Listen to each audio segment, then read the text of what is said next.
des centaines de fans ont dit adieu à France Gall, enterrée vendredi au cimetière de Montmartre.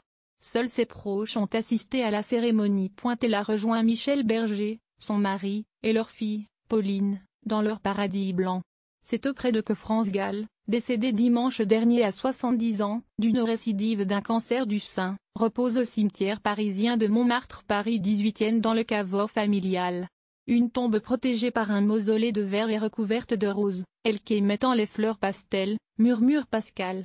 Cette jolie rousse, qui fêtera ses 50 ans au printemps, a attendu de longues heures pour dire un dernier au revoir à son idole, un bouquet de roses pâles à la main. Lire aussi l'hommage de Rama à France Gall. Elle m'avait demandé de m'occuper de Babacar plus grand que France Gall. Ces 6 tubes incontournables comme l'ont souhaité son fils, Raphaël Hamburger, et son compagnon, Bruno Witt. France Gall a été enterrée hier dans la plus stricte intimité.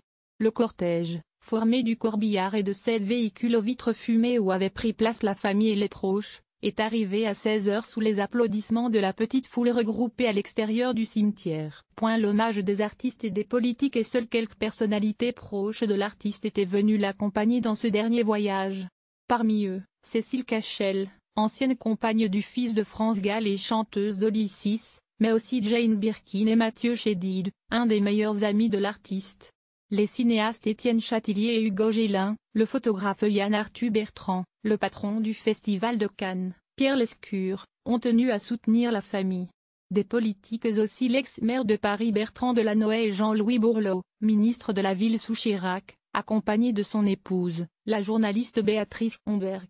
Durant la cérémonie, Carole Bouquet et Jacques Attali ont pris la parole, et ces chansons ont été diffusées. Le long de l'avenue Rachel, la petite voie qui permet d'accéder à ce joli cimetière niché au pied de la butte Montmartre, plusieurs centaines de fans attendaient dans le silence l'arrivée du convoi. De tous âges, de tous horizons. Clémence et Shannon, à peine 40 ans à elles deux, ont été biberonnées à France Gall. Après être allées se recueillir jeudi au Mont Valérien où le cercueil de la chanteuse était exposé, elles ont tenu à venir lui faire une ultime déclaration. On adore ses chansons, bien sûr, mais la femme aussi. Elle est si généreuse, ses chansons parlent d'amour, du bonheur et ce malgré tous les drames qu'elle a vécus, elle est incroyable, raconte Clémence. Et Shannon d'ajouter c'est une battante, elle a toujours su rester debout, c'est un exemple pour nous. Marilyn, Patrice et leurs 3 enfants, Axel 18 ans, Maylin 15 ans et Noah Liu 12 ans, n'ont pas hésité à venir de l'île Beaune-Seine-Maritime pour ce dernier adieu à l'artiste. On est tout fan dans la famille.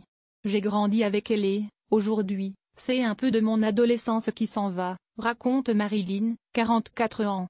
Mais, poursuit-elle, si elle compte tant pour nous, c'est aussi pour son courage et sa volonté.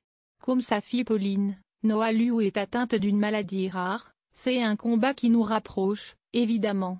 C'est peut-être anecdotique, mais quand notre fille est hospitalisée à Necker, c'est au pavillon Jean Hamburger, le père de Michel Berger, raconte encore sa maman. On demande à la fillette la chanson de France Gall qu'elle préfère, elle répond, le regard pétillant résiste, évidemment.